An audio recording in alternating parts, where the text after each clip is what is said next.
So it's a little different this week on Sandlot Sports. First of all, I'm not broadcasting from Sanford. I'm broadcasting from Columbus, Ohio, for reasons beyond my control.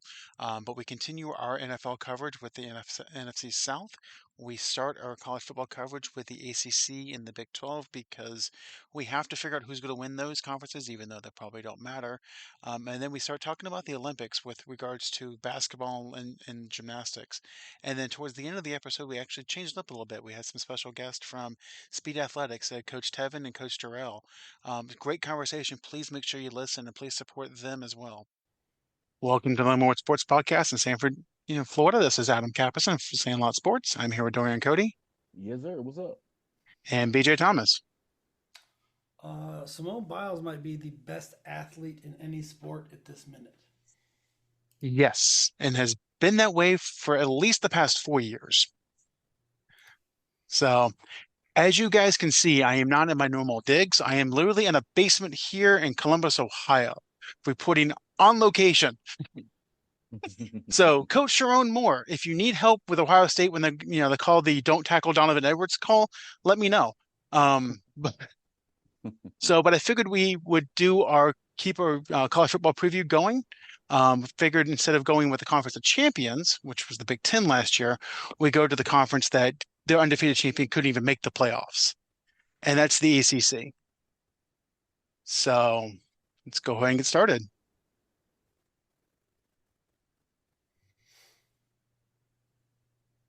So what we have in front of us are the last year's stats, and betting odds for each team. Yes, we are incorporating betting odds.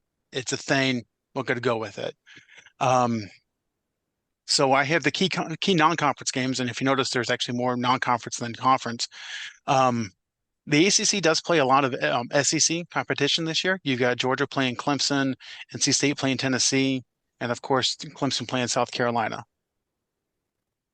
So BJ, I'll let you kick it off with your thoughts. All right, put money on Syracuse to win it. Plus 4,000?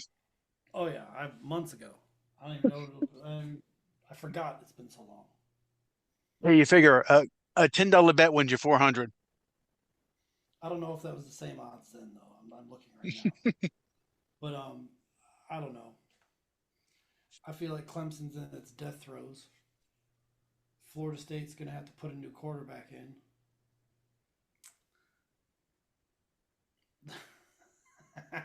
The Hurricanes winning 10 games. Sure. Sure. I mean, Louisville's got as good a chance as anybody this year. Yeah.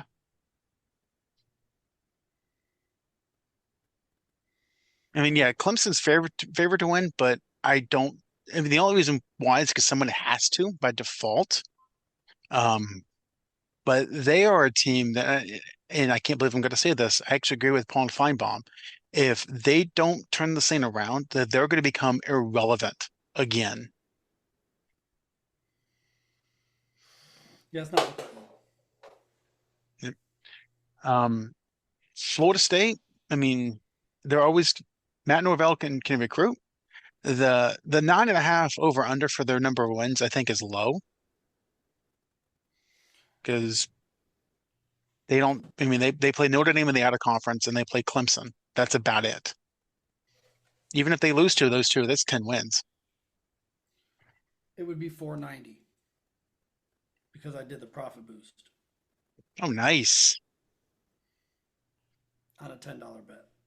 So if Syracuse wins the ACC, BJ's taking us out for wings. Take that.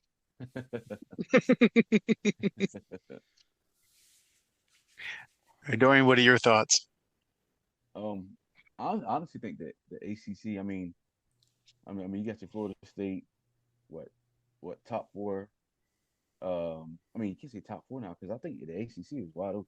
I mean, Florida State and Clemson is neck and neck. And then second tier, I mean, between Miami, Louisville, uh, SMU. I mean, I'm curious to see how they're going to do in the ACC.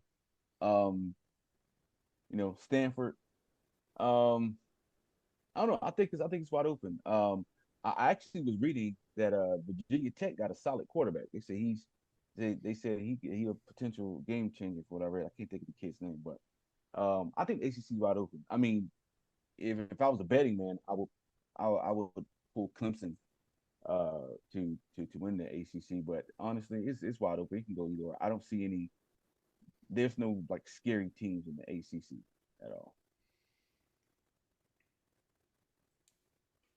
Okay, well, let's do that. So the ACC's kind of done what everyone else has done is their conference title game is no longer divisions, it's just top two. Um, Mhm. and I'm going to be 100% honest with you. When you said SMU, I was like, what? And then I realized, yep, that's actually why we're doing this preview because I need to know what teams are in what conference. Because the Atlantic Coast Conference has Stanford from Palo Alto, California. And I know our school systems are bad, but I didn't think that California was on the Atlantic coast. I think they should just change. Money overrides geography. Yeah, That is 100% true. yeah. They should just change it instead of the ACC. It should call it like Power One, Power Two. You know what Conference I'm saying? USA. Yeah, Conference USA exactly. It's actually Conference USA or something, man. Because it's crazy. Like for instance, like for example, you got the Big Ten, but the Big Ten has how many teams? No, I think 19, 18. 18. Yes, 18 teams. The Pac-12 has two teams, right? So and they're about to lose that too for the feet. So it's just Well, whatever. I think the Pac-12 merged with the Mountain West in some hodgepodge shit. it's So yeah. oh, that's the So defending Oregon color. State and Washington State got to keep the name of the pack. So they just kind of merged the Mountain West, basically just the Island of Misfit Toys into that conference. Okay, so they're called like the Mountain Pack. Yeah, something like that. Pack Mountain. Yeah. But yeah. In my opinion, ACC is pretty much wide open. Not saying that I don't think like Wake Forest would. I don't think they would win, but like for example, like NC State. I mean, we talk about NC State a lot. NC State is one of those teams where like it's like they play against certain teams and it's like what the fuck. But then when they play against the Miami or Florida State or Clemson, they ball the fuck out. So it's like if NC State can find a way to get it connected together, they could be in the top four teams as well in ACC.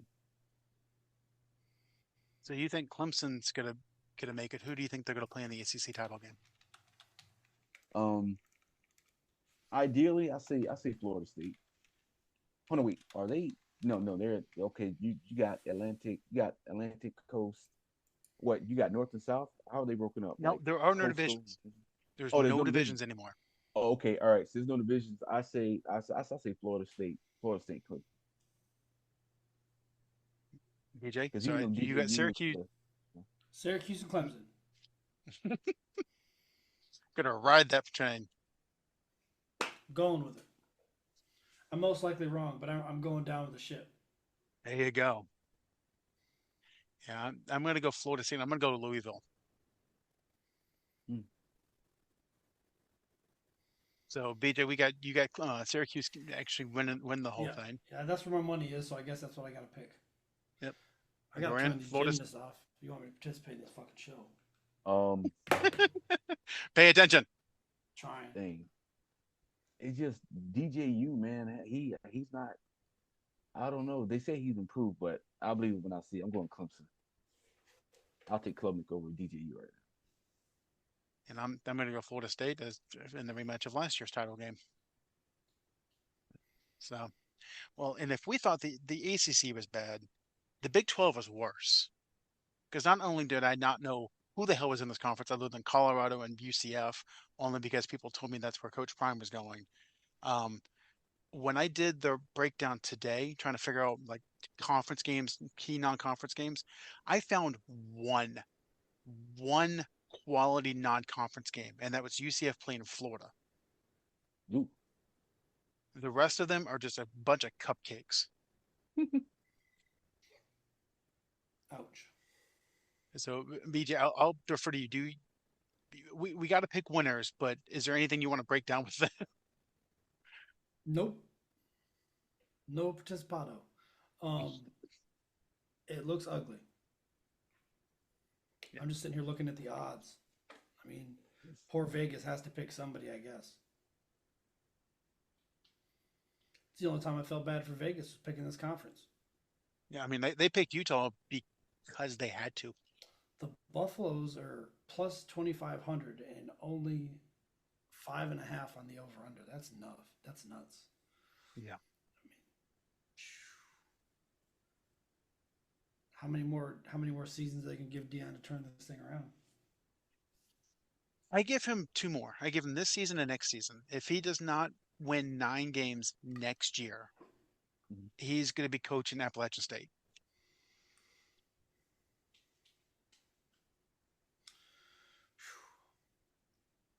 I guess I'm just gonna because I don't understand this conference. You know what? I'm gonna say Utah and Oklahoma State. That's where I'm going.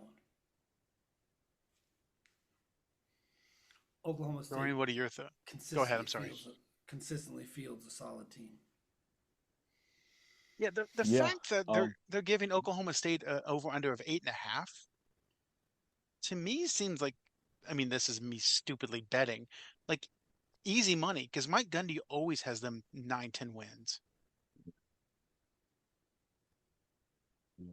Dorian, Um. what are your thoughts? Yeah. I agree with BJ. It's gonna be interesting to see the adjustments of like UCF and UCF, Houston, and Cincinnati. I'm anxious to see how they're going to fare. But I agree with Okay, BJ. okay. It's going to be I'm gonna say Utah. something real quick. This is how bad this conference is. Dorian completely forgot that UCF, Cincinnati, and Houston played in the Big 12 last season. Oh shit. Oh damn. Um, damn. Well, since you put it that way, shit. Yeah. I agree with BJ. It's going to be Utah and Oklahoma State. Because is Cam Rising still the quarterback? Is he returning I for think Utah? he finally retired. I mean, graduated.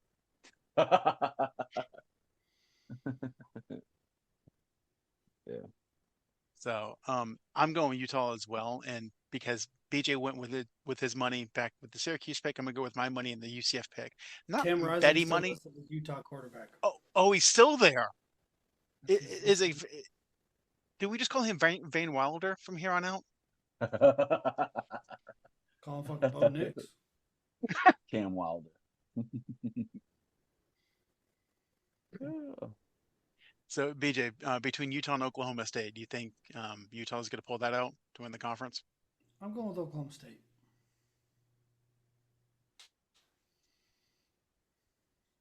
Dorian? I'm going Cam Rising in Utah. Yeah, I'm going Utah as well. So, and yes, I know the Big 12 is just a dumpster fire. Yes, ESPN's got the games on Thursday, Friday, Saturday, Tuesdays, whenever they play. I get it. We are doing this so that we can make our playoff picks later on, so that we can say yes, we cover the conference. Um, you're shit, but we covered you. You know, no bias here, other than just our own personal ones. So, with that in mind, we will start continue our NFL coverage, and we'll go to the NFC South. Let me pull up.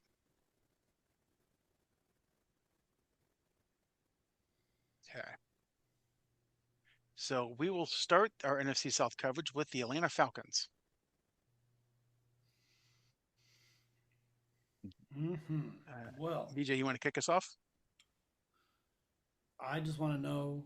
Well, they brought in a quarterback that doesn't use his tight end, so how's that going to help Kyle Pitts? That's what I want I to know. don't know. I don't think it will. Um,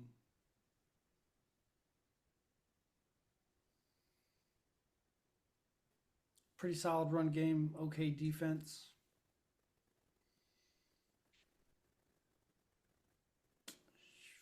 Conference that's kind of up for grabs, or a division that's kind of up for grabs.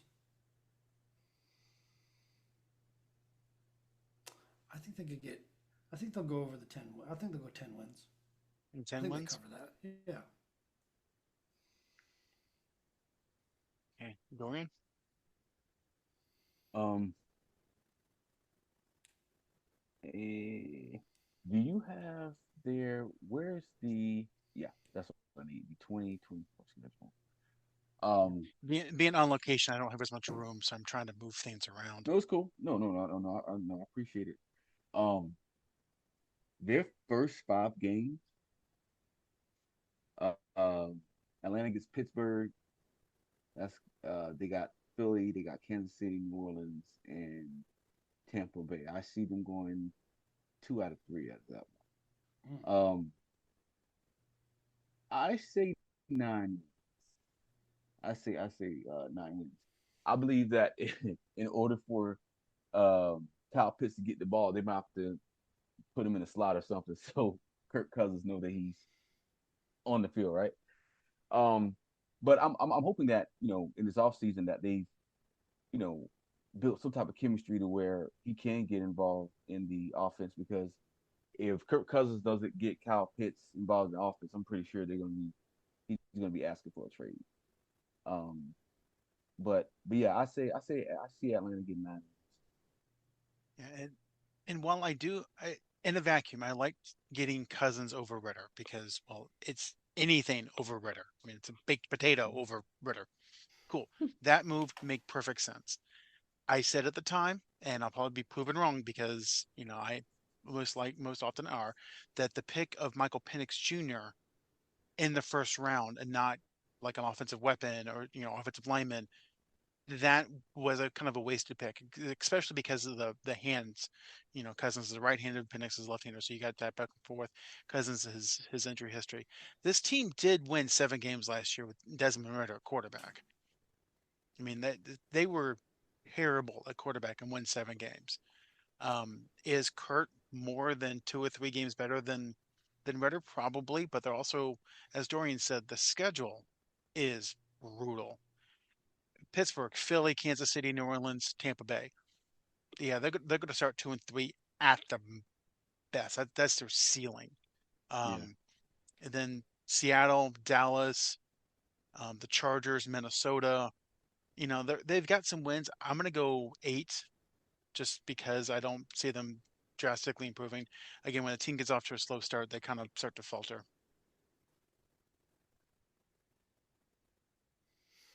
So, and we'll move on to the Carolina Panthers. BJ, I know how much you love tall quarterbacks and short quarterbacks, so I'll let you talk about Bryce Young. Mm. Looks like they're going lose 3 out of their first 4.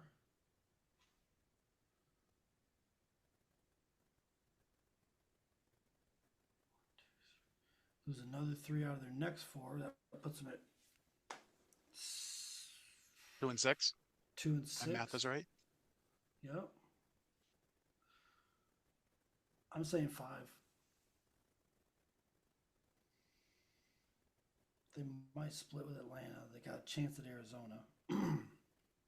But Kansas City, Tampa, Dallas, Philadelphia. Good luck, Chuck.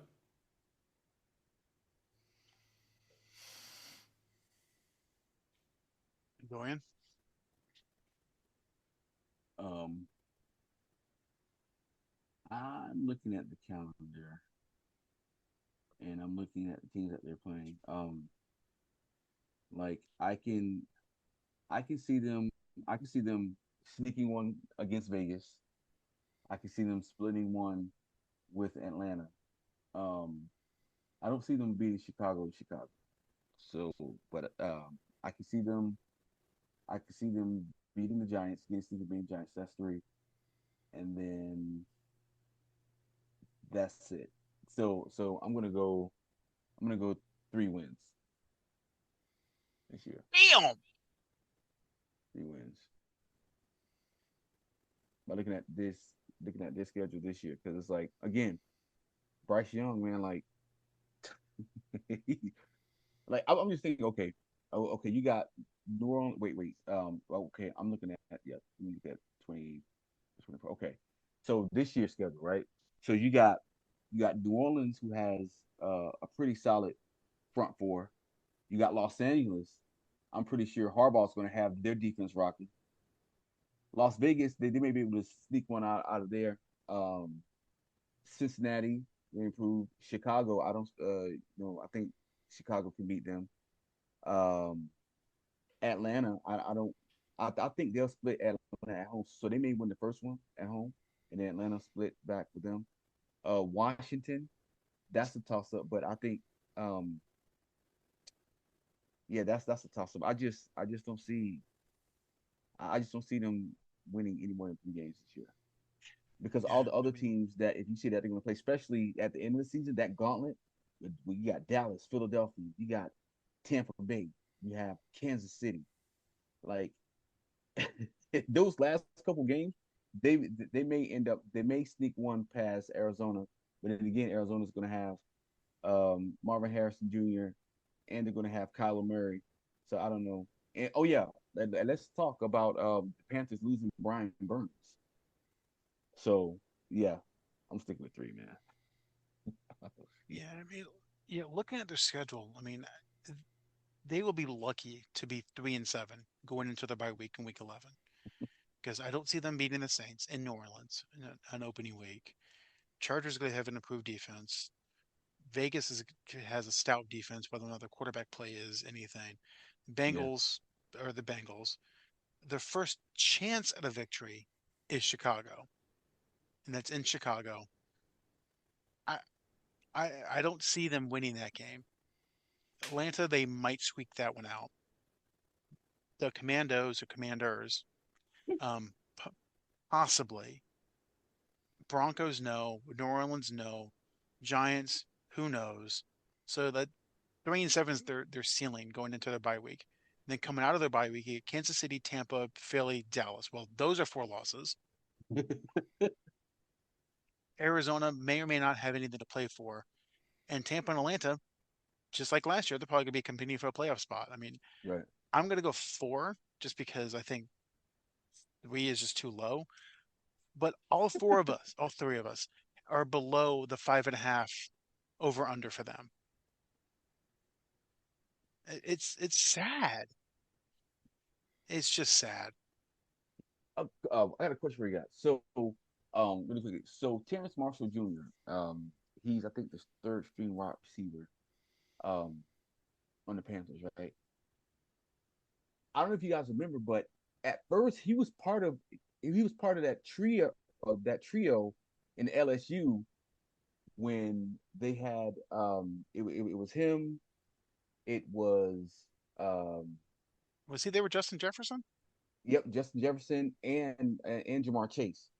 They were a trio, but then that final season he just got lost and he hasn't recovered. It's he's shown like some sparks for damn, like, you know what I'm saying, like he really can ball, but then it's like he'll like disappear and like what happened to Terrence Marshall Jr. So hopefully, man, he can like have some type of emergence to being a at least a pretty decent wide receiver. But it's like he'll like I remember one in particular game last I think he had like 5 catches or something, like 78 yards and a touchdown.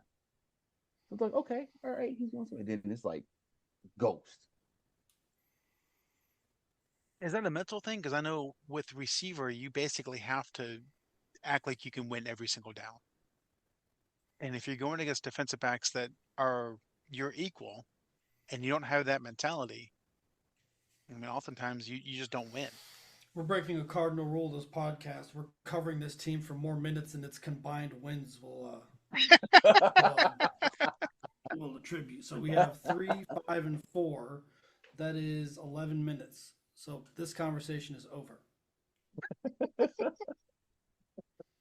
It just is like, fuck off, we're leaving. Yeah. Fuck this team. They suck. They're going to suck for another year at least. They better draft a quarterback next year. So, well, they, they drafted one last year and #1 pick. I'm How'd well that turn out aware for of him? this. That's why I said they need to draft another quarterback. So we'll move on to a team that is somewhat relevant, the New Orleans Saints. They should draft a quarterback too. Yes.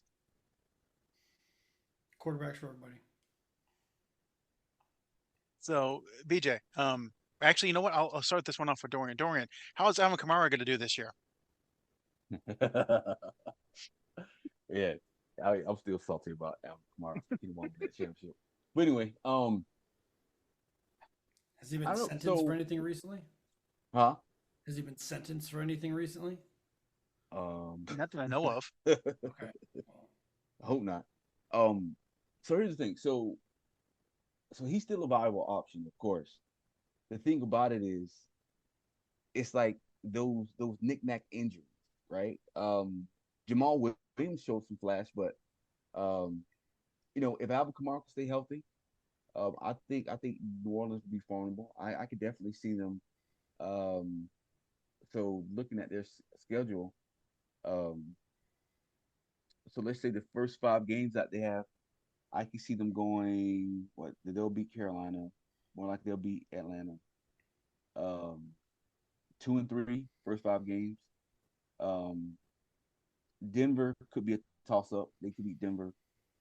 Um, now here's an interesting team on their schedule. Los Angeles. What it depends on what Matt Stafford we get this season. So that could be a pivotal game too, especially going into December. So looking at New Orleans, I can see them getting I say I say 8 wins. I say 8 wins. Dorian go in the over. Yeah, I say eight. BJ, they do not have an easy schedule.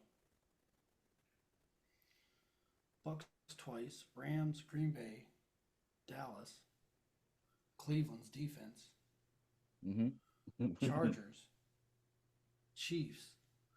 Whew. I'm gonna say 7.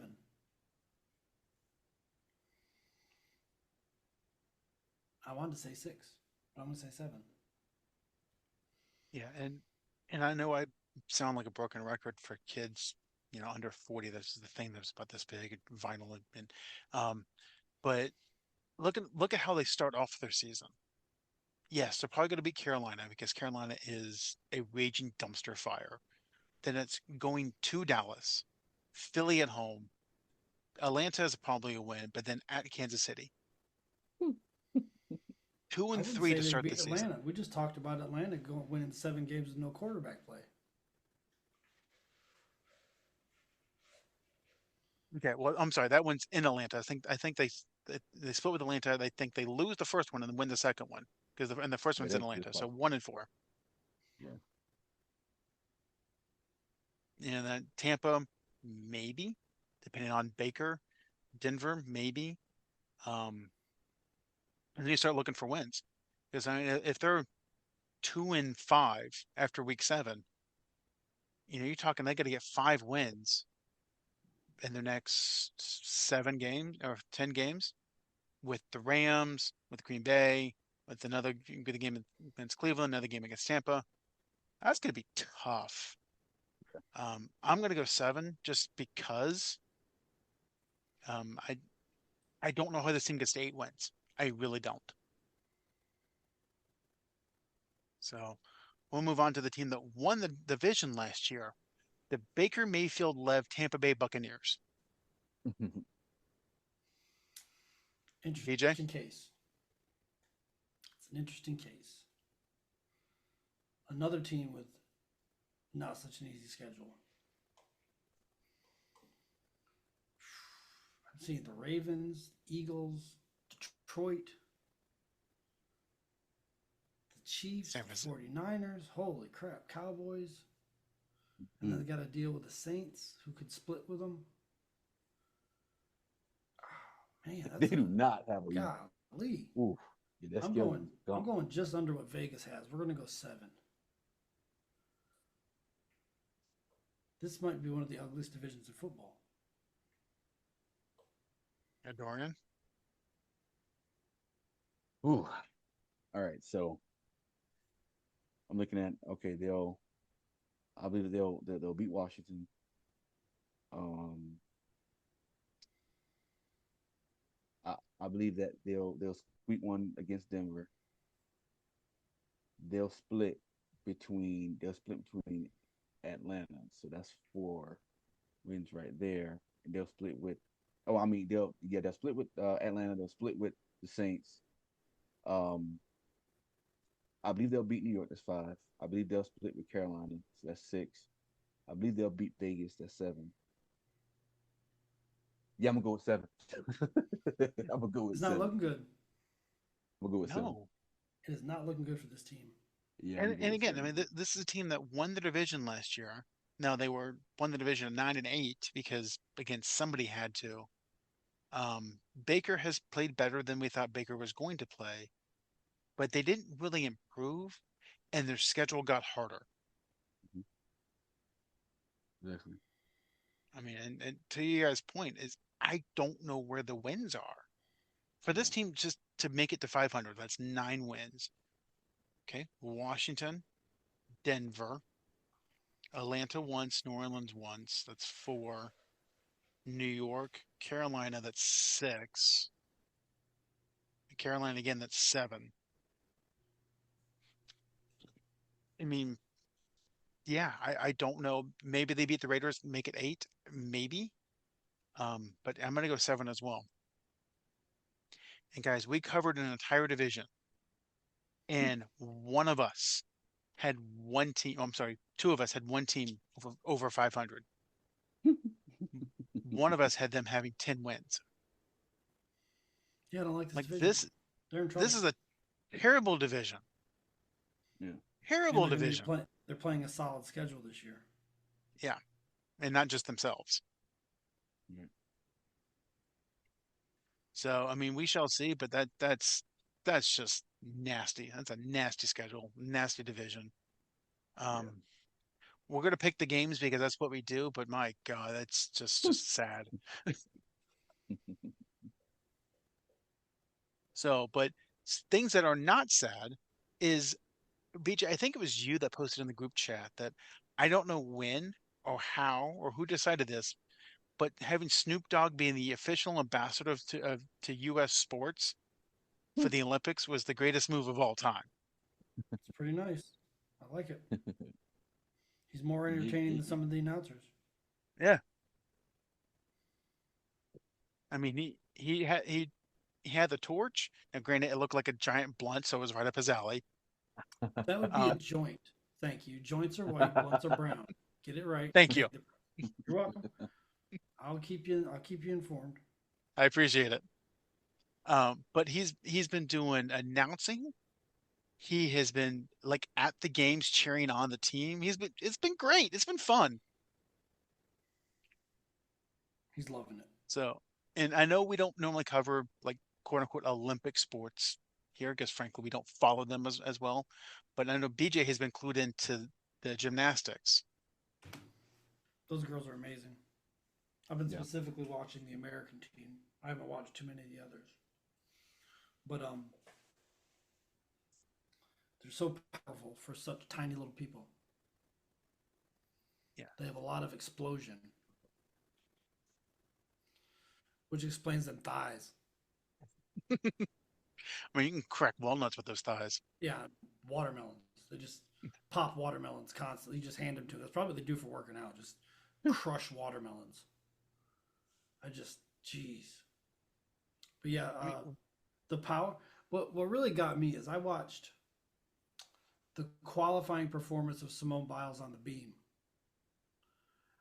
How sturdy she looked on that damn beam when she's doing front flips and back flips, and she would just when she'd hit, she'd just be frozen. There's no wobbling, nothing. It just amazed me. And you got to remember, I'm old enough to remember gymnasts like Carrie Struggs, Shannon Miller, like very good gymnasts. Yep. And she stands out. She Yeah. stands out like a sore thumb. She's just amazing to watch. She's powerful. She's I don't know how to describe it. I don't know enough about gymnastics to like speak in their language. She's just powerful. That's something you can see. You can see the power in her in the explosion. But yeah, watching her literally vault off the vault and push off that thing. and I think she did like a 720 or 960 like in the air. It was insane. Yeah. Yeah. I mean, so I was watching the men's like gymnastics and how they won bronze, right? And it's like they were you would think that they won gold, how they were like rejoicing so happy. And then the commentators pretty much like usually like it's been like what the past two I think Olympics, like the It's their United first States medal in men haven't. 16 years. Yeah, 16 years, right? Yeah, right. They haven't even placed, and it's like they finally got a medal, and like just to see the exhilaration on their faces, like damn, like we got like we're the third best in the world behind. I think it was Japan got gold medal, and then I believe China. I think China end up getting the silver medal? I I'd have think. to check, but I think so. Yeah, but anyway, but it's like it was just a proud moment. I was like, wow, like I was actually happy for him because usually, whether it's qualifiers or what, it's either Japan or China, Japan or China, and then the number one gymnast in the world, he's from China, and like like all eyes was on him and how he was able to just like effortlessly like do somersaults and things of that nature. It was just now that I'm older, I think there's appreciation to watch gymnasts now for me. At first, when I was younger, I was like, I wasn't really interested. But now that I'm older, like you have to be strong, you have to be mentally tough, and on top of that too, like you have to be able. Timing is everything. Yeah. Is really cool to see. I don't And I think, understand how they rotate like that in spot landings. Yeah, I yeah, don't. I really don't yeah, understand it. I just like I've done backflips and twists into a pool, and that's one thing because the landing doesn't matter. You know what I mean? You hit the fucking water. yeah, But like when the floor is involved, it's a completely different monster. yeah. Dorian, you hit on something that I think is key. Is like when we were growing up, when we were teenagers, the Olympics were a thing. It's BJ touched on it. Sharon Miller, Carrie Strug, watching her do what she did. Was it broken ankle or was it an Achilles that she? I don't know. She had a real problem with that ankle though. I think it was a Yeah. severe sprain if I remember correctly. So, but we that's what we watched, and like the men's gymnastics was not really a thing, and it was on, but we're like, oh, it's men doing a woman's thing. Like that's just as teenagers, that's what we thought, because it's just kind of where it was. But as you said, as we got older and had appreciation of the power and the skill it takes to do some of the routines that they do on like the pommel horse. Like I watched that dude do the pommel horse routine and I'm like, Hey, my nuts hurt watching that. that's the pommel horse is one thing, but when they get on those rings, Yeah, you talk about upper body strength. Oh yeah. yeah. My rotator cuff is screaming every time they do anything on the rings. I'm just, it's like if you try that, I'll kill you. I just don't know. And you know what's funny is that there's a couple of videos going around of women trying to do the rings. It did not work out. it It's just a different monster. Yeah. is. The shoulder strength you need for that, Hmm. the upper back, the everything. It's just the grip strength. It's just amazing. But yeah, it's been a blast to watch. I watched some swimming. I saw. I'm going to misquote this race, but I'm pretty sure it was the 200-meter freestyle, and I'm pretty sure the top three positions were divided by like tenths of a second. It was such a great race. It was one of those ones where it was hard to tell who finished. You had to rely on them to tell you. Hmm. And it was such a great race. There was a guy from Great Britain, can't think of his name, dude from the U.S. and dude from I forget. These aren't my sports. These aren't my people. But it's been a blast to watch it. It really has. And I think that's the big thing about the Olympics. It's sports you don't normally watch. You do get into them. Like I sent you guys the clip today about the U.S. rugby team. Like I had Yeah. no idea what the hell was going on. I just knew that they I won. knew it was awesome when that chick broke free. I was like, I know that. I've seen that in my sports. She's doing something right. It was funny because somebody put on social media. They said I like rugby. Rugby. It reminds me of the old school football. Pick 'em up, busted. Yeah, pretty much. That's all it is. That's all it That's is. all it is. When she broke that tackle, like wait a second, wait, I know Yeah. this. I know this. Yeah, it was fun. It was absolutely a blast to watch. That moment, that was our first rugby medal in quite some time, wasn't it? I think so. I think that's our first ever. No, the guys medaled a long time ago, but it was Oh, like okay. a long time ago, Yeah. Mm. like early 1900s, a long time ago. So yeah, that was cool to watch. I mean, everything's been fun. I love the Olympics. I love Olympic soccer, Olympic basketball. Like it's all just a blast to watch. Well, and let's talk about Olympic basketball. Okay. So obviously the U.S. started to care now. Um, it's been said multiple times, and BJ and I were talking about it before the show, is that the games beforehand, before the warm-ups, it seemed like the U.S. team didn't particularly care. And that's why they almost lost to South Sudan. Now, again, they should be able just to Well, out-talent them. and KD came back also, and KD of all of them is the best international basketball player. See that? He Yeah. he plays awesome in the Olympics. He's the last Olympics he was lights out, and Mhm. he came in and dropped 21 points in the first half and didn't miss a shot. And why do you think that is? Like, why do you think that some are just better on the international stage? Well, in my opinion, like the leading scorer of the Dream Team was Charles Barkley. Yes. Mhm. I feel like some of these guys play better with no pressure, and when you're Yeah. surrounded by Hall of Famers, and most like Anthony Edwards has a real good shot to be a Hall of Famer. You got Curry, LeBron, KD. I mean, maybe KD's more relaxed. He doesn't have to do it all. All he has to do is spot up. And Mhm. you're going to tell Kevin Durant all he has to do is spot up. That's what you're going to tell him. He's Mhm. been waiting for that. Yeah. So maybe it's just easier for him. Like Chuck. Maybe. Chuck didn't have to do anything on that dream team, but run the floor and play defense. That's it. He didn't have to lead the team in scoring. It just kind of materialized that way. And I think there's a lot of pressure off of some of these guys when they come together. And I think the guys that are quicker to accept whatever role they're being asked to do are the ones that perform the best. And you're telling, like, I'm going to reiterate, you're going to tell KD to just spot up and wait. Just go sit somewhere and we'll drive and kick. Mhm. You think that's why he was so successful in Golden State? Because Hell Curry yeah. was, Hell yeah. The pressure is halved. Now it's just the pressure of playing an NBA game, which he's done hundreds and hundreds of times. It's not the pressure to carry a team. Mhm. So when Clay's having a bad game or Steph's being tightly defended or struggling a little bit, then you're stepping up. You almost feel like it's a favor, like you're helping them out. It's not your responsibility so much. it's not a day-to-day ask. It's not a day-to-day ask, and that's what happens to Kevin Durant in international basketball.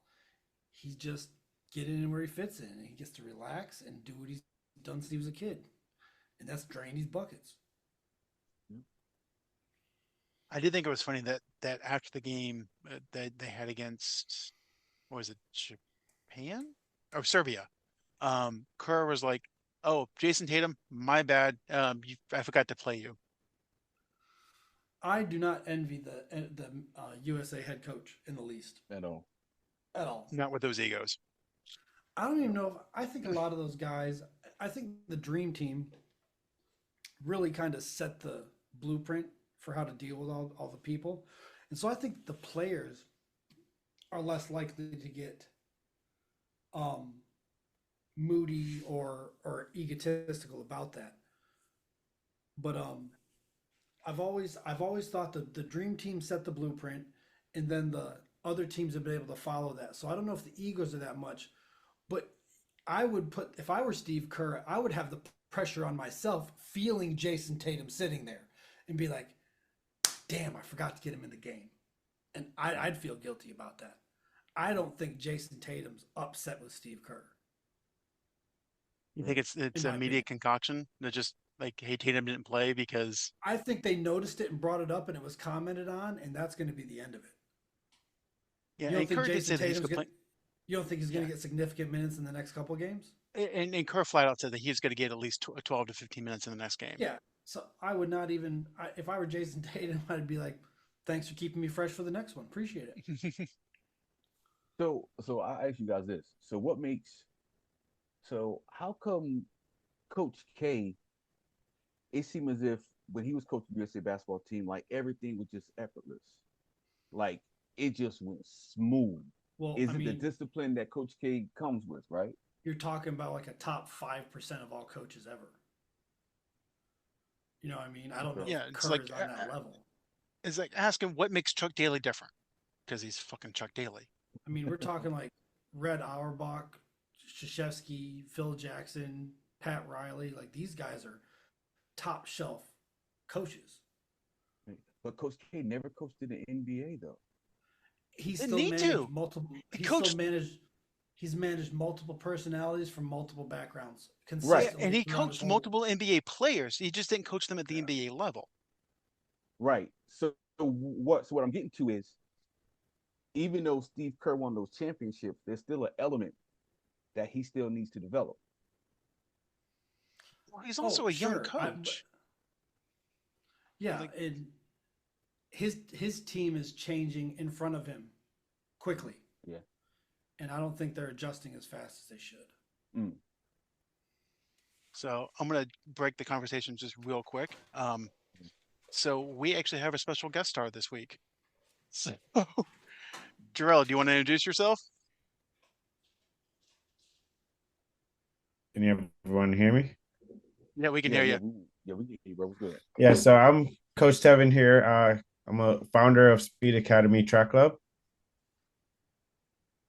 Cool. Yeah, I know. Like you and I were talking that you wanted to talk about the Olympics and track and field. So I figured now would be a good time to bring it on. Um, so BJ had to step away for just a quick second. He'll be back in just a minute.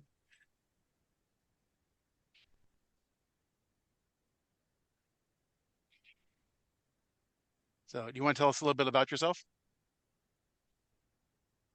Hey, can you guys hear me? Yep. Yeah. Hey, how you guys doing? It was going Good. on. Man, not too much. So, a little bit about my background. Collegiate athlete, played football in college. Played at a small school up in Chicago. So I did that. Was an all conference defensive back. 3 years actually, my sophomore through my senior year.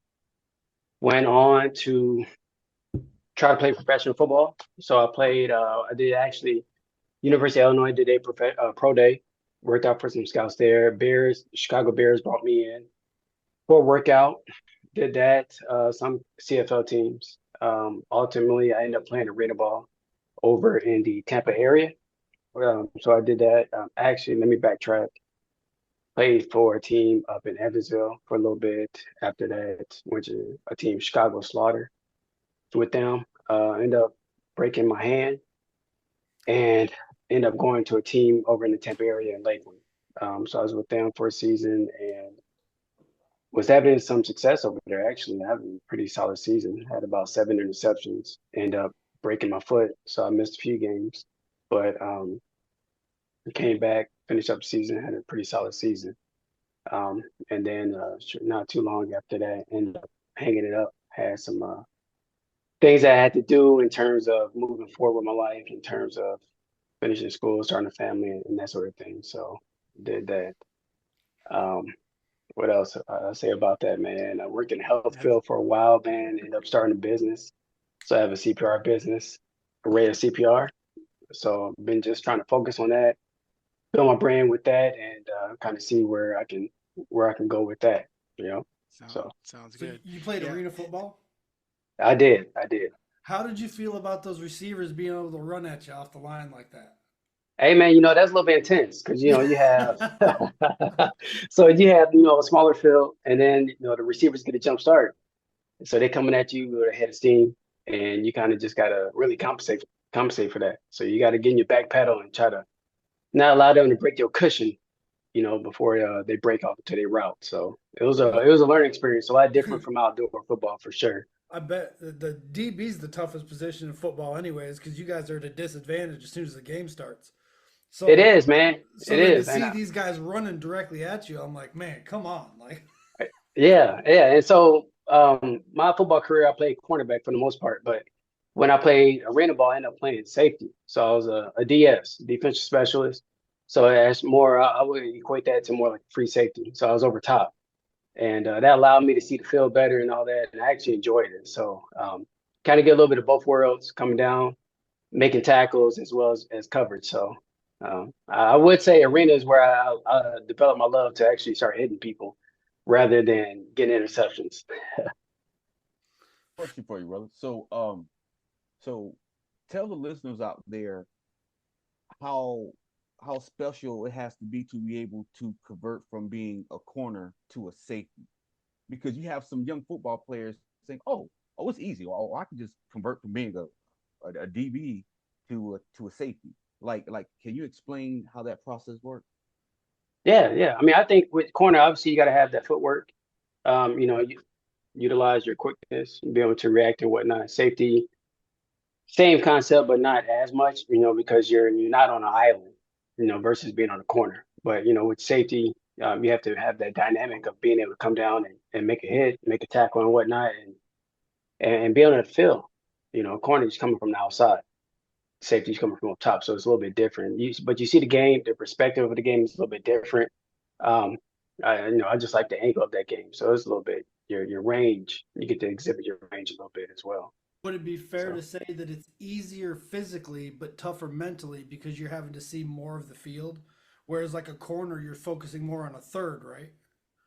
yeah, well, yeah, for the most part, depending on your coverage, right, you focus on that focus on that third, that fourth, the quarter or whatnot. But I would say that if you're a DB, you're a DB, true DB and whatnot, and it's really just about lining up over top, guarding that person in front of you, and winning your matchup. Whether it's a zone scheme or man to man, you still gotta take care of your business and do your job. Yeah, and you also have to deal with tight ends more frequently than a corner would also. That's true. So That's true. you're at a physical mismatch more often than a corner is, I Yeah, would that's say. true, man. But I think regardless of the fact, especially depending on your size, if you're a corner, you have bigger corners, you have smaller corners and whatnot. So when you're making tackles and whatnot, it's gonna be taxing on your body regardless. But Yeah. you have to play defense. I think you have to have that mindset of you're not really wired the same as those on Oh no, offense. So you're a no, little bit crazy, right? never had that mindset. I could never convince myself to put my head in front of a 200-pound human being. I Yeah. tried. I tried in seventh grade and I tried in 11th grade, and both tries it didn't work. Yeah. What the funny thing about that, man, like the more you play the game, it's all about leverage and whatnot. So when you have a big guy coming towards you, hey, I'm not a big guy, so I'm not gonna go hit up with you like that.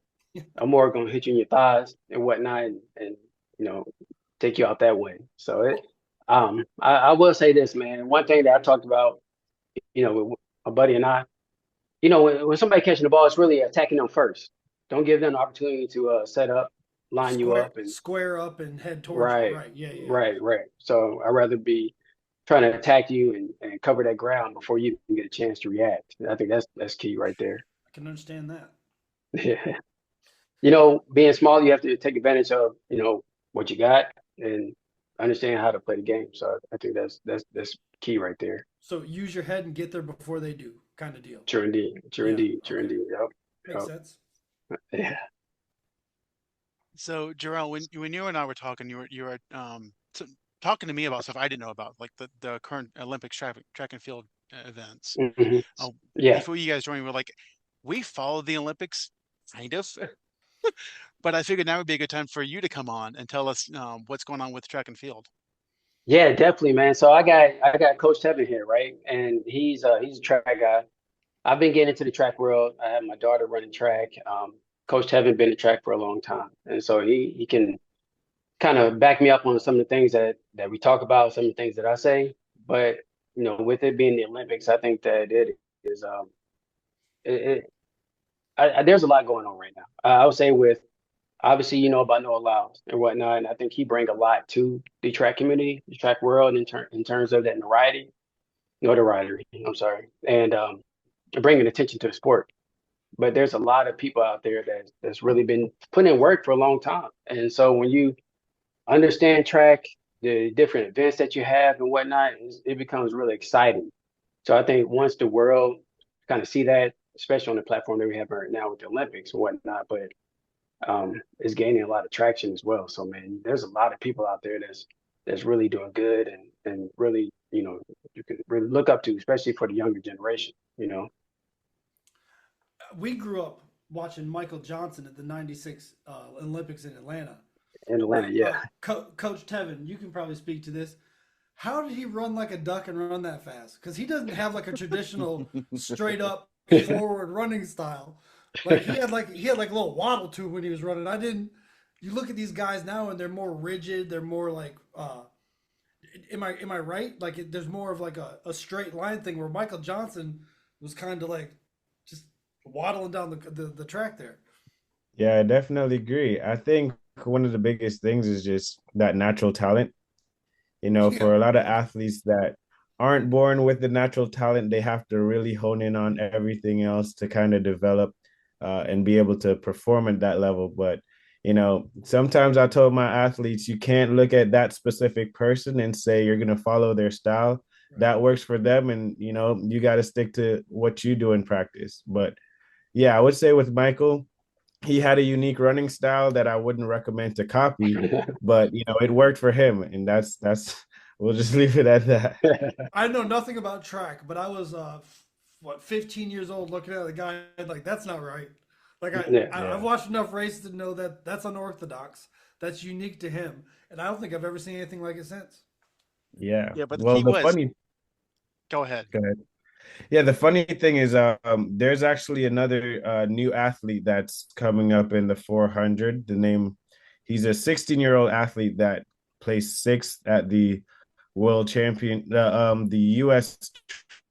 trials this year. And I would venture to say his running mechanics isn't ideal for, someone that's 16 years old and running at Okay. that level. But if you take a look at his running mechanics, he has that forward lean. He comes through the straightaway with his arms kind of flailing a little bit. But I mean, he's a kid running 44.2 seconds in the 400 meters, and Wow. he's a 16-year-old athlete. That's nuts. So the things he's doing at the high school level is pretty outrageous. As a Wow. coach, if you see a kid that's got that natural speed, that's something you can't coach is speed. If you see a kid Mhm. that's got that speed, but their technique is unorthodox, is different, do you just try to coach them with their technique, or do you try to bring them back into the more orthodox style with the risk that you're going to lose some speed? Like, where's the line? Where's the line where you say I'm not touching this kid? Sure. I think it depends on the time of year. So if it's early off season, preseason, then we would kind of take the chance at working at their running mechanics. But if we're already in season, then it would be too much to try to shift their running mechanics in season. So how I look at it is fall off season when they're not competing, we'll take the chance at breaking it all the way down to the basics and redevelop those running mechanics.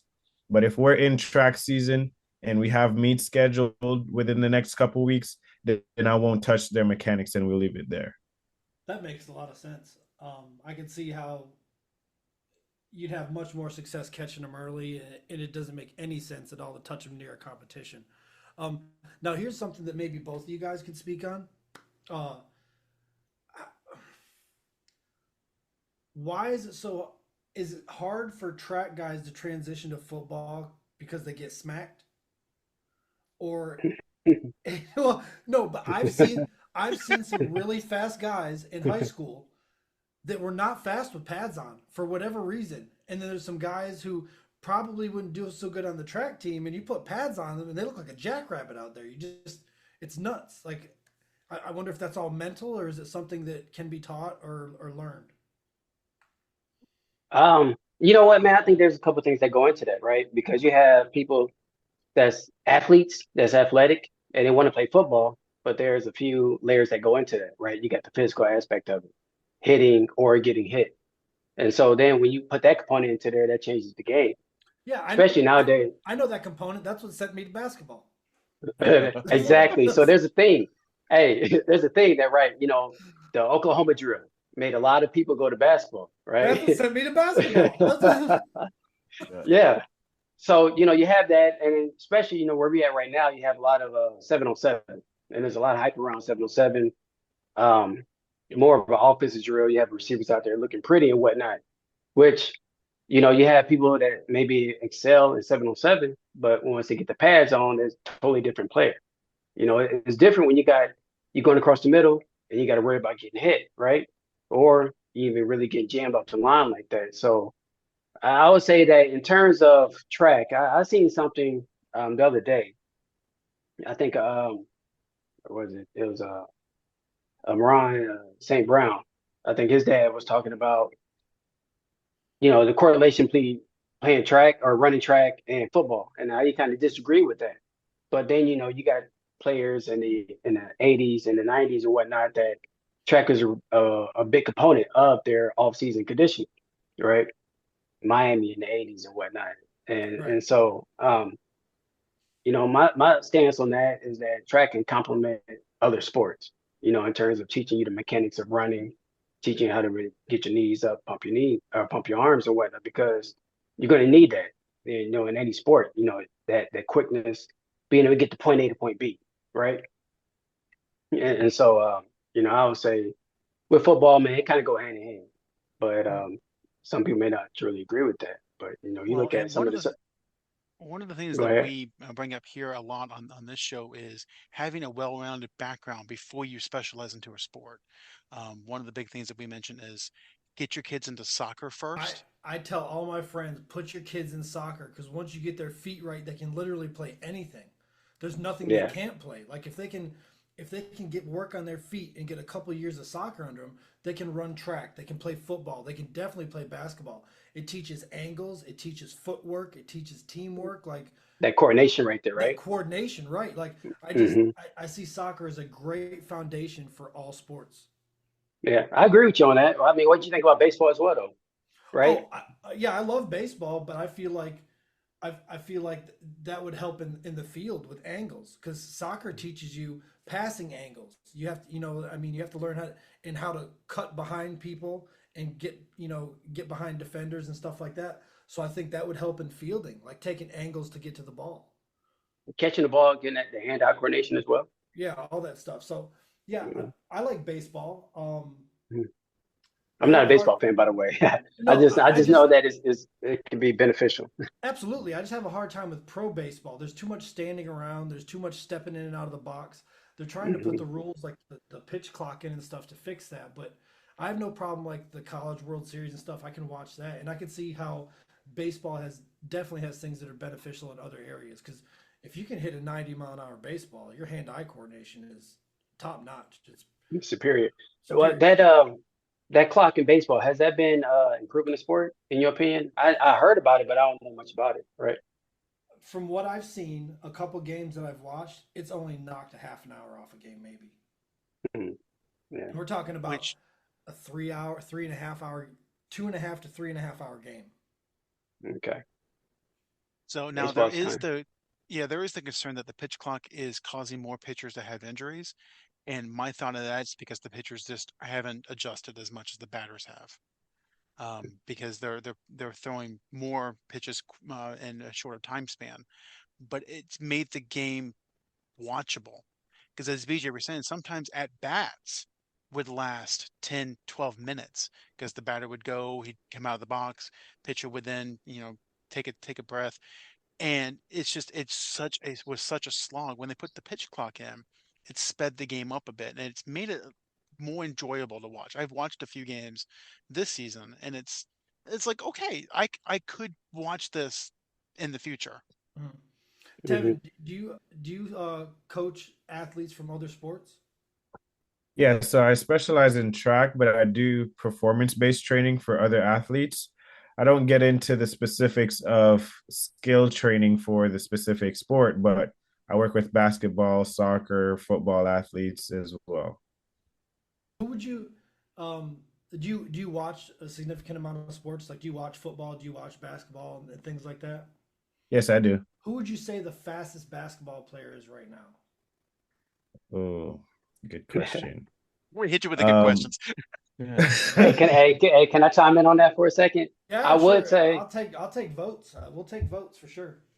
if I would have to say somebody, I would say Derrick Rose before his injuries Oh, well, was ooh, yeah, was that that guy. guy. He was that guy. That guy. God. I mean, he's like 5 steps to the lane from the Wow. Yeah, from he the was other that end of the guy. court. He was nuts. Yeah. And you know what? I'm from Illinois, so being from Illinois and understanding, him going to Simeon and all that, like, and playing for the hometown team and all that, man. So it was, room for him, and seeing him get injured and whatnot. I think he could have been. He was something special with Chicago, and I think Oh, he was is a Hall of Famer. yeah, He was a Hall and of Famer. where he was going, it was going really high. I'll say that. I would say That Russ. that was just my vote. I don't know what everybody else. My No, it's vote's all for good. Russ. My vote's Russell Wilson? Russell Westbrook. From Yeah. Westbrook. Yeah, Russell Westbrook. when Russell Westbrook was in his bag in Oklahoma, man, Uh-huh. man, That was a dangerous man at that point. that's a ding. It was, but it's 6'4" from coast to coast like that. Yeah. I say Rose was Westbrook before that though. Oh, for sure, When for sure. you know what I'm saying, and then so after Derrick Rose got hurt, then Westbrook, that's when he started doing his thing, and I was like, man, that's what Rose would have been if he didn't get hurt. Have you guys been paying attention to that baseball player Dela Cruz for the Reds? I don't know much about him, man, but like I said, I'm not. If you get some time later, look up some Facebook videos. That dude's Uh-huh. fast. From a Okay. standstill at first base to stealing second base. I mean, he rarely gets caught. He's just fast. Like, and that's what I appreciate about base stealing. That's from a dead stop. Yeah, You might have a little lean or something, but that's like stop, full speed, 2 steps, and we're out of here. And what's his name? Something Dela Cruz. I can't think of his first name, but he plays for the Reds. And that cat from a dead stop to full speed, I swear it's 2 steps out of there. it's all about the acceleration. Yeah, it's all about that acceleration, and he's a blast to watch. But that's why I started watching sports is for the raw athleticism. That's what caught my eye. Is like, man, that guy can jump. Man, that guy's fast. Damn, he's strong. And so Yeah. I wind up picking out these things, and like Russell really stands out in my mind. In the NFL, it's Tyreek Hill. I mean, there's guys that are fast. Ellie Dela Cruz, that's right, Adam. That's it. Ellie Dela Cruz. Russ stands out in the NBA. Tyreek is amazing because he has that track speed, but he's a football player. So he's like the dream combination. Like, what if Ronaldo Nehemiah had learned how to run routes? And what if Bulla Bob Hayes? I mean, he's a Hall of Famer. So, but I mean, we're talking about world What class if sprinters here Johnny who play Lynn football. Jones had hands to actually catch the damn ball? Yeah, I know, but and then you have Tyreek, who's that combination of a guy that runs. Doesn't he run like a 10-600? I think it's even faster. It's a pretty good 100 time for a guy that's not running track every day. But you think about that, then you got to add DK Metcalf into there as well, because Look, he's that he's a man, fast guy, and he's a big guy too. that man is a certified freak show. Yeah, I mean, yeah. he's every bit of 6'3", 240 pounds, and he runs what, a 4.3 or something? Mhm. But in his 100, I think he might have ran some either 10-3 or Yeah, 10-6, either some 10-3 or between the range. 10-2. He was either Mhm. 10-2 or 10-3. And he's a Yeah. wall of muscle. He's Yeah. literally a wall of muscle. He's one of the biggest wide receivers in the game right now. And a couple of years ago, when that ball was picked off and he chased that guy down 90 yards and tackled him on like the 5-yard line, He hawked him. that was one of the most athletic displays I've seen in quite some Hawked time. him. Because he was flat-footed. He was flat-footed when that guy was already running. And Mhm. then he just gassed him. It was great to see. I love it. I was love good. displays of It athleticism. was good to see, not even just from an athletic standpoint, but just from a hustle standpoint as well. Because Not giving up on the plays. that mentality is being lost in sports. The go hard all the time, and and I think that's why I don't know how old you guys are. I'm 43, but this is why my generation holds on to Michael Jordan so hard. It's because there was no quit in him, and we were raised on that. And Kobe, there's no quit in Kobe. He's trying. He'll be down 10 with 2 minutes left, trying to kill you. Yeah. doing I think that's everything. what sports is about, though, right? Just that competitiveness and, Yeah, trying to, go against the odds and beat that. What's fun is just what fun would be if you just win it all the time, right? You want to challenge And yourself. yeah, I would say but absolutely. to BJ's point, I think that's something that gets lost, especially in the American culture, is when you play, you keep score, but it doesn't really matter if you win or lose because you might have another game in a couple hours playing AAU. Whereas, mm, the game right now is the most important thing ever. DK is 10-3-7 in the 100 Yeah. damn, at that's 200, crazy. 200 and some odd pounds. Yeah, yeah. So that's But pretty yeah, serious. yeah. And But we've hey, to talked. your point, right? When we talk Yeah, about AAU sports, basketball, I would say basketball in particular, because you have so many tournaments, so many games over the summer that kids are not getting those reps in terms of practice time. And I coach basketball, and I always say, like, all right, man, so if you playing X amount of games over the summer and you shooting the ball 4 or 5, 10 times a game, that doesn't equate to being in the gym shooting 10 shots from each spot, X amount of spots on the court. You're not getting those extra reps. You're actually not getting better, in my opinion. So it's really doing them a disservice, We've been in my talking about it. sense, We've been talking about it for a couple weeks actually. We're losing that sport to the world because the for world sure. the world practices. Yeah. And AAU, I can't remember who the quote's from, but it's somebody else's quote. This is not my quote. AAU plays 6 games a week and practices once. In Europe, they practice 6 days and play one game a week. Hmm. So they're playing team ball, they're moving the ball, they're passing, they're fundamentally sound. And then they come in here and you see Jokic and you see Luca and it's just it's worlds apart from what our younger generation is coming up with because all It these is. guys are running up and down the court dunking, throwing lobs, maybe a couple passes of possession, and that's it. And the shot's up, and they're Well, running back the other way. shit, not even that. I mean, they come down the court shooting threes, jacking it up, Yeah, and Steph Curry, as great of a player as he is, like he changed the dynamic of the game. and we've talked Yeah. about that too. I love Steph Curry. He is fun to watch, but he's fun because he's the only Steph Curry. Yeah. Yeah, yeah. These kids can't do this. And I'm not trying to knock them. If you want to be a shooter, be Ray Allen. Take shots in rhythm, in position, in the offense. That's what's going to get you further because you are not Steph Curry. You're not shooting Hmm. 35-foot 3-pointers in flow. You're not going to No. do that. He's magic. He's his own person. He's a generational player, and unfortunately, these kids aren't being taught that. They're And even not even being taught that, they're not even putting work ethic in to do that. no, If you no, if you want to be like Steph Curry, then you need to be in the gym shooting, putting up those shots. Yeah. And they're yeah. not doing that. You think you put up a few shots here and there, and that it's all luck that's You gonna hit, fall for you you, hit and two that's for that's the five, and you problem. got this. That's You the go problem. 2 of 5 in the gym, and you got this. I can do this. No, you can't. Yeah. No, you can't. No. He yeah, shoots 500 shots a day. Like you yeah, aren't easily.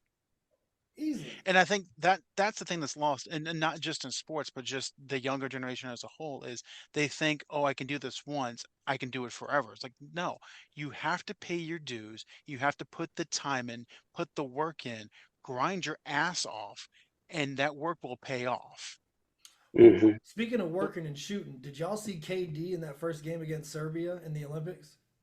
Then it went perfect, Danny. 21 points, 8 for 8 from the field in the first half. I was like, ooh, Well, then he finished like 8 for 9, right? he might have been, but I think for he finished like 8 for 9, but made all his free throws and all that up. But yeah, in the first half, he was perfect. he was on it. I love So it was KD. He's crazy. he's been my favorite player for a long time. Um, and he was Okay, I got a question for our coaches here. So when you have when you have a player on your team that you see you see that player's potential, but you also see that they're lacking in work ethic. What do you do to motivate them to get them where they need to be mentally? Coach Stan, how did you get that man Such a with great question. without choking somebody. Yeah, Right. exactly. one? Such a great question. I think for me, I have a couple things up my sleeve. I always try to go the talk it through route at first. So initially after practice, we'll have a conversation. I try to paint the vision to most of the athletes to show, hey, this is where you can be and this is where you are at now. And the gap is the work ethic that's not allowing you to get to the place that you're looking to be. Now, if we've had those conversations several times, then I might shift more into a punishment factor where, hey, if you're not giving me 100% on this rep, then we're going to add extra to the workout. So now they're doing the math in their head like, hey, I'd rather do that one rep well than having to do 3 or 4 reps over and over. So that's kind of the approach I take. And then over time, as they, build confidence in the sport and they start to see, the results for themselves, then they'll start to take that ownership of working hard. But for the most part, those are the two go-tos for me. I think Coach Tevin, I've seen him in action in terms of coaching. I think he has a more laid back approach at first, and then he's give you opportunity. We found the choker. Yeah. We found the one who would coach like I would. All right, let's go. It gives you opportunity to correct yourself and whatnot. Me, I'm more, I would say passive aggressive, but then if you're not correcting yourself, then I'm talking shit the whole practice, and I'm laying into you the whole time. But I'm sure that's how you came up though. Yeah. I'm a little bit older, man. So I'm used to the old school approach and whatnot. So I take it there, and I be blunt. I'll be dead honest with you. And after practice, I tell you, put my arm around your shoulder and tell you speak more, kindly to you about it. But at that time, man, I believe in sports, man. Practice, you're trying to get better. Practice should be harder than what it is in the games and whatnot. Yeah, so, absolutely. You really have to prepare. And it's not even just all physical, it's mental as well. So I want to be able to talk shit in the sense that, it piss you off. I want to see how you're going to react, how you're going to respond. Well, The military is onto something. Sometimes you have to break somebody to show them what they can be. Yeah. You know what I mean? And Mm-hmm. and that doesn't work with every personality type.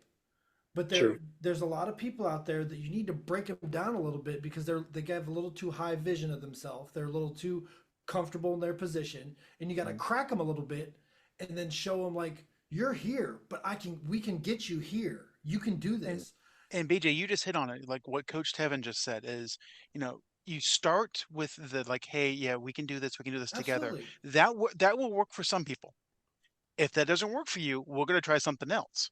Yeah. And if that doesn't work for you, then we're going to try something else. Like, and if that doesn't work for you, Coach Tevin with the extra reps would have had me first day. I'd have been like, okay, I'm gonna do this one right now. Exactly. High knees. Right, and that's what we talk about as far as that hard element of coaching. You can tell on these AAU teams are missing. Like for example, I'm pretty sure coaching a player like Anthony Edwards, you got to be hard on him because he's a dog, right? So you can't be like, hey man, you gotta, try it this way. No, you gotta be, hey, like you're not giving your effort. Get your ass on the line. Like, you know what I'm saying? You gotta be able to to hone into them because what's happening, a lot of these players, they've been told that they're so good. So when they play on these AAU teams, I've seen firsthand where players, they don't like to be coached hard. So they'll tell mom, oh no, mom, I'm going to play with, the Nike Team Elite East Side or something because the coach is trying to get into them to make them to bring out the best of them. Mm-hmm. They're not used to that. Now, some people believe that a lot of it has to do with parenting. That's what I think happened with Dwight Howard. If you're a player that don't like to be coached hard, maybe because the parents are not instilling those values for us. Like, hey, at life you got to work hard. This, that, and the third. So, what are your thoughts on that? I think that, Coach Tevin, I'm gonna let you get to that, but I would say from my perspective, right? You have some parents that think their kid can't do no wrong, and that their kid is the best thing since sliced bread, and you're like, yo, no, you're not. And the biggest frustration as a coach is when a parent bring their child to you and want you to turn their child into a star, turn their child into a great player. And, it's like, what are you doing outside of practice? What are you doing in the home setting that's preparing your child, right? Because you can't expect the coach to work miracles. To your point, or to you guys' point prior to that, it's more, it depends on your relationship with that player, on how your approach is going to be. You can be harder on some players than you can with others and whatnot. You know, you may have some players that are sensitive and whatnot. So you have to understand that as a coach.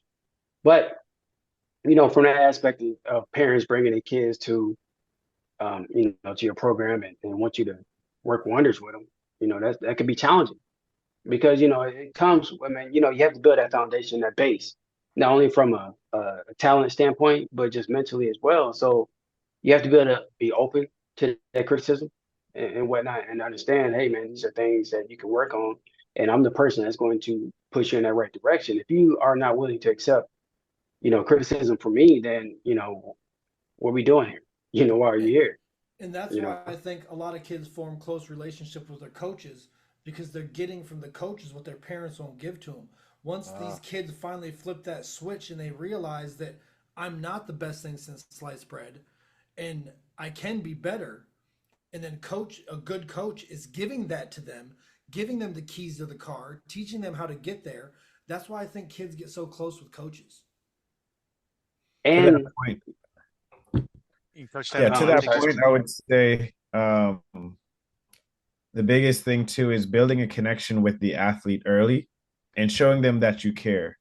Because nowadays it's a little hard. You know, you come off harsh on an athlete day one, they don't have that relationship with you, they're out. They're looking for another program.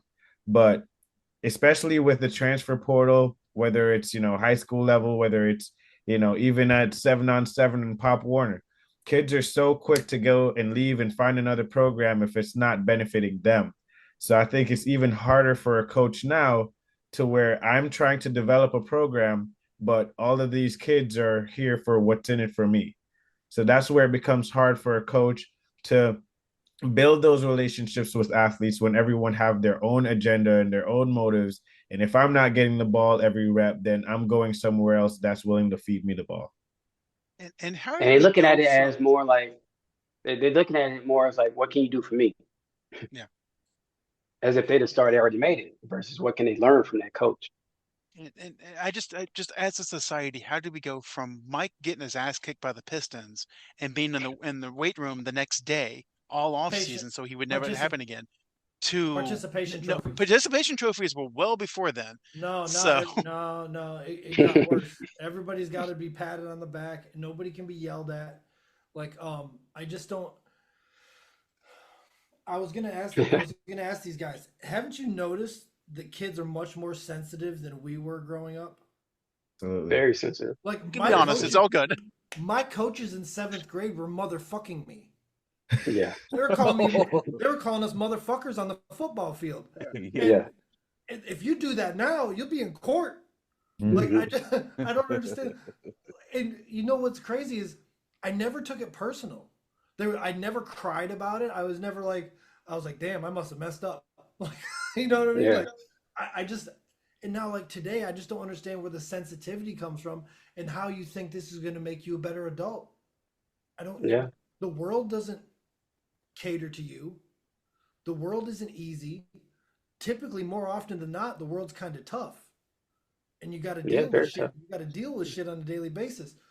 So if your coach can motherfuck you all week, and then something bad happens Friday, it's probably not as bad as what coach did What Monday you through dealt with in Friday. practice. Yeah, Yeah. exactly. So Yeah. like, I think that's why we're more like mentally stable adults than the generations coming up is because I don't know. The I would still shake hands with the coach that was cussing at me all week. He never phased me like that. Like I just didn't.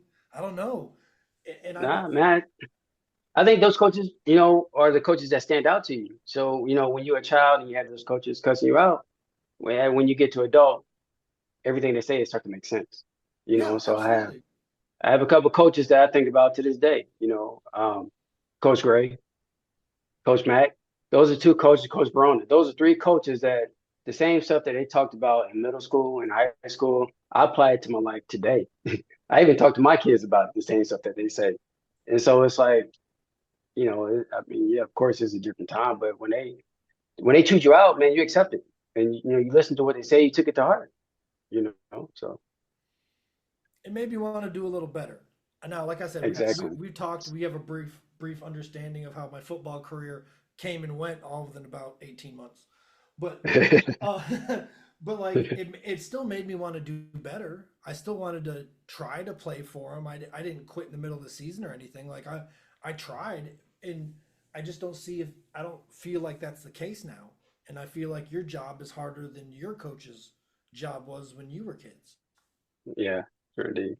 When so, what are you guys' thoughts about like talent in the state in terms of whether it's football, whether it's basketball, whether it's In track? Florida, Yeah, oh, in comparison to other states, it's the tits. Florida's where it's at. think it's If better. you can recruit your football program from Orlando South, you're getting trophies. You think it's better in Texas? 1A and 1B. 1A, I it's very hard, but I'm biased. So I've been in Florida since 1989, and I learned quickly I'm not fast. So I've seen the talent, and we talk about this all the time. In our high school, there were guys that could have gone D3 or D2, and our coaches were just terrible people. They didn't Mhm. push the guys. They didn't give them any support. There was no support system for the guys. I mean, we have a kid right now. You might have heard of him if you pay attention to football enough. But Lamar Garrison is one of the top-rated football wide receivers in the country at 14 years old. He has offers from UNLV, UTEP, some Marshall at 14 years old. His doesn't he father, play for Lake Brantley? Leesburg, Okay. his father was in our class. And his father's one of the fastest humans I've ever seen with my own eyes. I'm not talking about on a TV. I'm talking about sat at a game and watched him run people down. He ran Mm. he ran 80 yards to block somebody chasing his running back and caught him from a flat foot standstill in front of me and caught that dude at the other 20-yard line and knocked him clean off his feet. He, So, he could but throw a football, he could catch a football, and he ran a 4.4 or under 40. He couldn't have played Division two. There was no support system at Leesburg High School, and that's why I'm so hard on coaches. in answer to your Mm. question about Texas versus Florida, I think Texas has the better skill positions wide receiver, but I think the positions like Oh, quarterback, running back, defense, that's Florida. You're trying to fight? so are you saying Texas got better receivers, DB? What? I'm just saying, just so it's on That wax. that's my Yeah. opinion. Is We're recording this and other people are going to hear it, right? I'll tell you what. If you want a 330-pound guy that runs a 4.8, 4.9, you come to Florida. yes, You come to Florida. If you want a defensive tackle that's over 300 pounds and under 5 seconds in the 40, you come to Florida. So like for example, I played basketball in high school, right? So in Florida, you got a lot of guys who, they're dual threats. They're like great in football, but they're like really good in basketball, right? So like in South Florida, in Miami, you got guys who were 16 years old, but they look like they've been working in a warehouse for like 10 years. So that's what you get in Florida. You get a lot of, you know, like big kids that can pretty much do it all. In Texas, what I've seen more like leaner, like fast, like high school kids. Yes, yeah, they got some big ones too. But in Florida, I've seen my own eyes. Like for example, we had a guy at Leesburg High School. His name was Paul Nesbitt. Bro, When he was Paul 17 years old, he looked like he was 25. He was Paul what, was one of six those three and a guys that half? was 6 by 6. Yeah, Like 6 by 6, 6 foot tall, 6 foot wide. yeah. So Florida, I think Florida has, like BJ says, like bigger athletic guys, Mhm. and like the skill position players, like what AK was saying, like Texas has a lot of those like lean 6'3", 6'2" and a half receivers that can, like, you know slice through anything. So But then I could say, and Andre Johnson and Santana Moss. yeah, yeah. It's a lot of receivers that came out of the state of Florida that you can. There's a long list of that you can go of. But I know that's a big debate. Really, the two states really is Texas and Florida. And you talk about football, not so much as basketball, but football and track. Right. Which state is better and whatnot. So it's always good to hear other perspectives on how they feel about that. So what's yeah. your It's state for basketball? which state can you practice more, like Oh, year round? with Sorry, I didn't mean to cut basketball, you I'm off. biased. No, you didn't, but not with me anyway. But with basketball, I'm biased, right? Because I'm from Illinois, so basketball is a little different than our approach to basketball is different than how it is down here. Um, you know, growing up, man, we ride our bikes across town. We play basketball at any park. We trying to find the game and whatnot. In wintertime, we find it basketball indoors and whatnot. There's a lot of talent up there as well, man. So like Yeah. where my hometown is at, it's central to Chicago, probably about an hour and a half south of Chicago, a little bit over an hour from Indianapolis, about 2 hours from St. Louis. And so growing up in high school, we played against a lot of people that played in the NBA and had successful careers. So we was able to see that talent and whatnot. Not so much in football, so Illinois is one of those basketball states. And so when we talk about basketball, I'm gonna say Illinois um, is probably one of those states that, you would put high on that list, I would say. Have you? eh, So you said you've played against guys that have played in the NBA. Yeah, I played at yeah. a rec league out here at the YMCA, and I don't know if you know the name Pat Burke. He played for the Phoenix Suns, the Orlando Magic. Like he played around the league, and he was kind of like a utility big man. I've never seen such a big human being in my life. I walked in that gym, I was like, "Holy crap!" So Yeah. I got drafted on his team, and I'm thinking he's going to be like our center, right? This hmm man's ball handling, shooting threes, fadeaways, driving to the basket, finger rolls, catching alley oops, and I was like, "Oh, you're way better than us at everything." Like there is no aspect of this game that I'm even close to you at. You're just Yeah. awesome at everything. And Yeah. he was like a fringe starter bench guy. Yeah. hmm So I mean that hmm just give you an idea. Now here's an off highly debated question: who's the better athletes, NBA players or NFL players? Oh man, I saw that in the news lately. Yeah, that's Um, been talked about a lot. yeah, yeah. So, you know, um, what's the receiver from the Raiders? That was in Green Bay. Devonte Adams. Yeah, he brought up a point recently. I've been checking out that show Receiver, right? And he was saying, with basketball, you have more people that's slender, that's that can play multiple positions, but you're not going to ask an lineman to transition over to basketball, right? It just don't work that way. But if you want to kind of, for that debate purposes, say skill position and keep it there, wide receivers and DBs and versus guards and forwards, um, you know, I'm gonna lean towards football. Especially from a DB perspective, because you got to mirror a receiver. You In can't. basketball, you got to play defense, right? But it's a little bit different. Like the Mm. basketball court is about 94 feet. Football field is 100 yards, so it's a little bit different, man. You got more space. It's a little more challenging. I knew we couldn't ask a DB this question. Those Yeah, well, those you those got you got a D, DB answer. those DBs are supremely confident to the point of almost delusional. So Yeah, I yeah. don't know, but I will tell you this: I saw a video of 6'3", 300, or what is he like 325? Vince Wilfork dunking a basketball, Oh yeah, yeah, and yeah, I was like, "All right, dude, you win." Like, yeah, but yeah. I would say this, and it's an unpopular opinion, but you're uh, Russell Westbrook playing wide receiver, LeBron James playing tight end, um, like Dwayne Wade at running back. Like I feel like they could pull that off.